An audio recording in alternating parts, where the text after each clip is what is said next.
Hey, it's Chuck Armstrong with Loudwire Nights, and this is Loudwire Nights on Demand. I love celebrating comedy every chance we get, so when we had Pat McGann on the show, yeah, it was a lot of fun, man. This aired on Wednesday, August 21st. Let's go. Well, by now, it shouldn't be any surprise just how much we love stand-up comedy here on Loudwire Nights. As much as we love connecting with artists and musicians in the rock world, we also love connecting with the men and women who make us laugh. And I've said it before, I'll say it again, but I think there are a lot of similarities between the power of rock and the power of comedy. And so tonight, man, I'm so excited to be hanging with comic Pat McGann. Pat, thank you so much for being on the show tonight. Hey, great to be here, Chuck. What an intro, dude. I love that. It's true, right? It's like, I think it's just the writing. It's the honesty, or if you're talking about life, like that's kind of the last bastion of it, watching comedy. It's like a human connection, someone trying to say something. I think that's right, man. Honesty, that's a good way to put it. And sometimes that gets comics in hot water for sure. But regardless, like just, connecting with someone else and also connecting through humor, right? Like being honest about life, but doing it in a way that makes you laugh. It's a pretty unique feeling. Yeah, and I think people seem more responsive to it than ever, and it's funny, like to see, not funny, but it's almost like, wow, when people are out at a show now, it's just like, it seems like therapeutic to them. Like people are leaving shows. I like to go out after shows a lot and say bye to people, thank them for coming. And they're like, oh God, I haven't laughed like that for a while. It's just good to be out with people. It's great to be, and then people feel that when they go to a live rock show too, or go to a concert, Yeah, for sure, man. Yeah. There is something about connecting with something that you're familiar with, but doing it in a setting where you're surrounded. Maybe you've got a couple friends with you, but for the most part, you're surrounded by people you don't know, but you're all like reacting at the same things and enjoying it together. Yeah. And there seems to be more comics now and less bands. So it's like, and kids want bands. You see them now, they're like 9-year-old girls wearing Nirvana shirts. Yeah. And my daughter's in 6th grade. She's a Def Leppard sweatshirt. I want to like get in her face, like name 4 songs, name 4. Right. Such a poser, man. Exactly. Especially with this Nirvana stuff. It's like, it's everywhere. I love that, man. Well, listen, you're staying busy. Tons of dates supporting Sebastian Maniscalco all over the country. And if I'm not mistaken, you've got a few sold out gigs at Madison Square Garden in New York City coming up in the next couple of months. Yeah, that's going to be middle of September. Really looking forward to that one because I've had an opportunity to do it before with Sebastian. Again, this is the Sebastian world. He's doing, some rare stuff in comedy. Not a lot of comics are selling out arenas, and it's been really cool to be on that ride with them, just kind of watching his career take off. Because I met him at a comedy club. He was selling out clubs. That's the point. He was in his career when I met him at Zanies in Chicago, and we started doing the road together. So it's been cool to watch his career take off because he works really hard and he does it the right way. And to be able to go into the Garden, I love the history of it there. I love the just the aura of it, and New York City is always a great place to be. So I'm really looking forward to those. Is that how you guys first got connected? Just like running into him or seeing him at Zanies in Chicago? Yeah, exactly. Yeah, I was just working with him there. I was a house MC there, so I hosted like every night. I was there for a few years, and I didn't really I would do like months at a time. I was only off on Monday nights. So like guys like that were kind of climbing, their careers were on the way up, and legends coming in like Richard Lewis, Gilbert Gottfried. Like there was always, Zanies is like a room. It's a great club. Yeah. It's up there with the Soar and the Cellar, and I think it's a special place. So to be able to work there as long as I did, it had a big impact on my career. Well, yeah. So I was going to say, man, Zanies itself sounds like had a big impact on your career, but you're a Chicago native too. And so like, did you feel like the city kind of shape you as a comic as well? Yeah. I grew up on the South Side. I'm from a real Irish Catholic community, which is, good and bad. There's some great things about it, and there's some, maybe some unhealthy things about it, but great people and a lot of funny people and a lot of interacting, a lot of comedy, a lot of, funny stories. And, I grew up with funny people, and we walked to school together and try and bust each other up and pick it up on the way home. And it was just always, and combine that with just liking comedy. Like I watched a ton of stand up. My parents, I remember talking about Seinfeld before even his show when he was just a regular on Carson, Yeah. and sneaking away to watch Eddie Murphy, Delirious, with kids. When you're 10, 12 years old, you understand some of the material, Yeah. but you're also like seeing this guy on Saturday Night Live. That was all, there were so many funny movies back then too. John Hughes did all those movies and they were always based in Chicago. So it was instantly relatable to me. Yeah.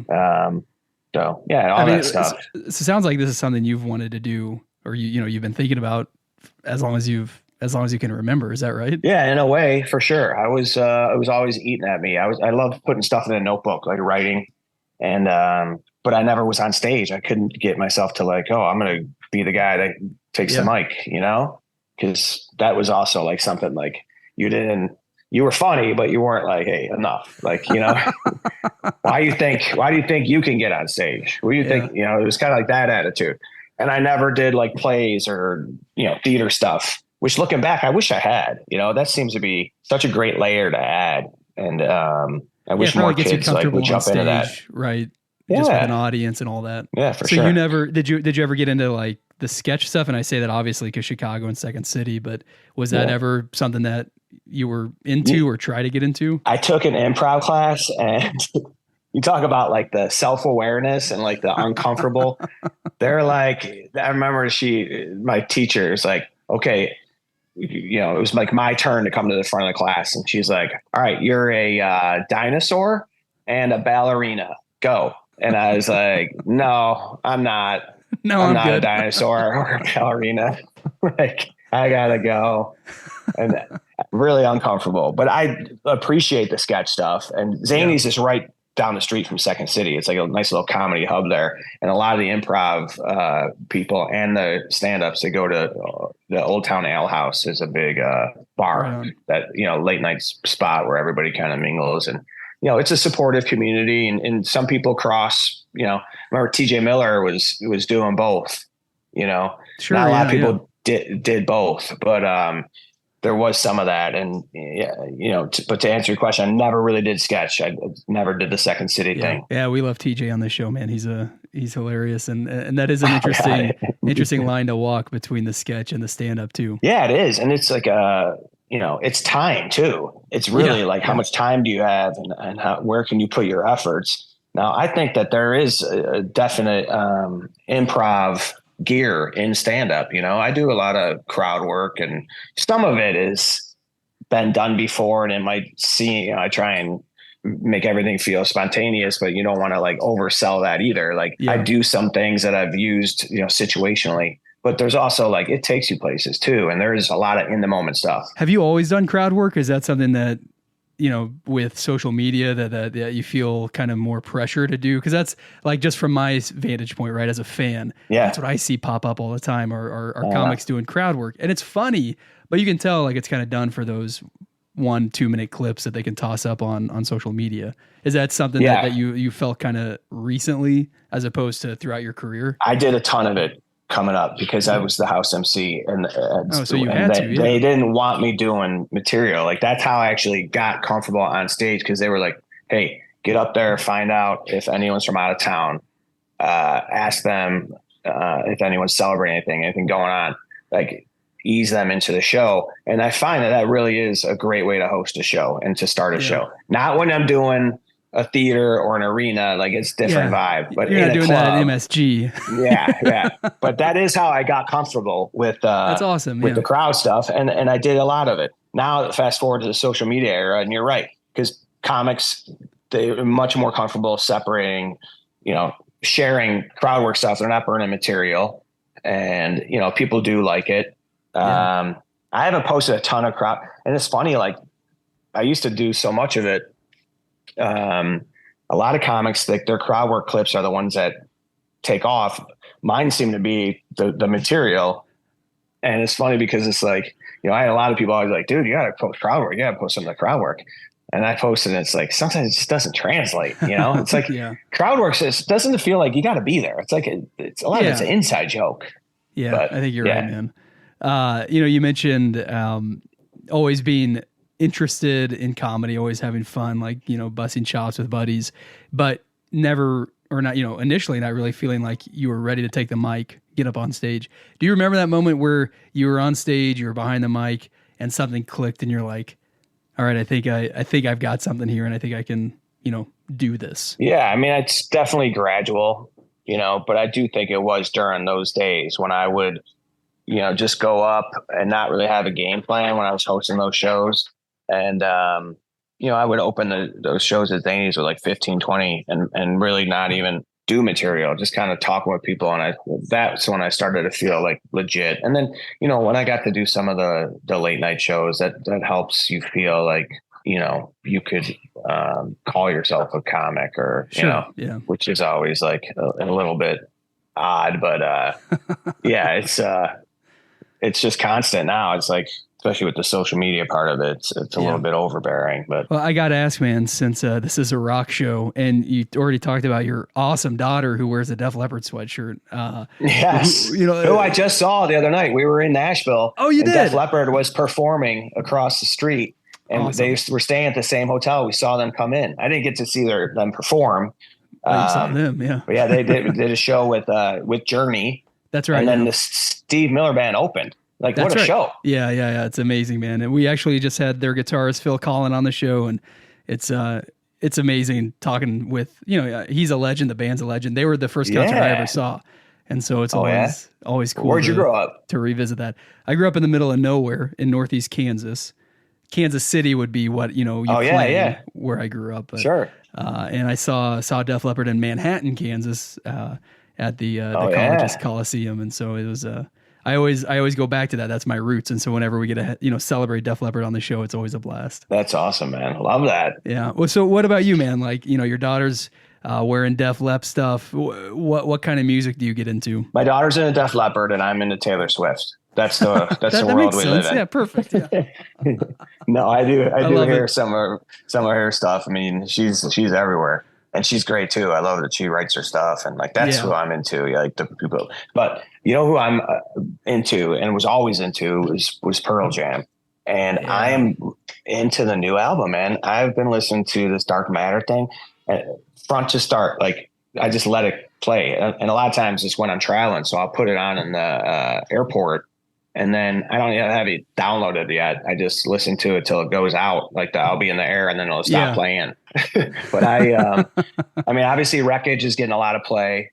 We love Won't Tell is like gets in your ear. Yep. The Waiting for Stevie. Man, the first time I heard Waiting for Stevie, I was blown away. I'm like, that's it. That for me from that album, man, I love that track. Dude, I've been talking to my buddies about it. And these are guys I went to see Pearl Jam with. Like I saw them at the old Chicago Stadium. On amazing 10 right off of 10. This is before Versus or was it or maybe it was the Versus tour. No, but anyway, I saw them at Chicago Stadium, and that was the last time I was in Chicago Stadium. And it was I've seen them everywhere. I've seen them a lot, and I'm not even like that into concerts and bands. Like I love music, but I never like would go to a ton of shows. But I've seen them more than anyone else. I love that, man. Well, you're in good company. We love PJ, and same, man. I remember the first time I saw them. I've seen them a bunch since, actually at the Garden a few times, and planning on trying to catch a few shows this fall when they get back to the States for the rest of the Dark Matter tour. Best time though I ever saw them. I saw them play the Apollo in Harlem, and so wow, dude. Historic theater, legendary, very small, and the electricity goes out in the middle of the set. And Eddie Vedder grabs an acoustic, comes out like into the crowd and does his Warren Zevon cover, which is it was amazing. It was like just a moment burned in my brain. Where was it? London? No, it's no, I'm just kidding. Yeah, that'd be pretty amazing, man. Actually, he would be able to do that, man. He would be able to do that. Yeah, right. Dude, you can ride that story forever. That's amazing. How cool are you? You're at the Apollo. Listen, I'm pretty cool, man. No, it was Keep Me in Your Heart. That was, and Vedder, I think I don't know if he ever recorded that as a solo artist, but for him, like what an improv moment where, what are they going to do? No electricity. They can't play for, it was about 15, 20 minutes. He grabs his guitar, no mic, no nothing, and just sings, and the theater just quiets down, because everybody's just so dialed into that. That is so cool. That's when you like someone's personality shows up. That's it. Yeah. That's really in the moment. Yeah. What a sure, cool man. experience that must have been. Yeah. Well, Pat McGann, thank you so much for hanging tonight. Listen, you've got a ton of dates with Sebastian Maniscalco all over the country. You can get dates, get tickets, get everything you need at patmcganncomedy.com. And we didn't even talk about it, but you can also get details on your comedy special, When's Mom Gonna Be Home, at patmcganncomedy.com as well. Don't miss this tour. If you can scrounge up some cash and buy some third-party tickets, go see him at the Madison Square Garden. Pat, hopefully we can hang again soon, man. You are welcome back. Yeah, definitely. Thank you, Chuck. Appreciate it, man. Great to talk with you.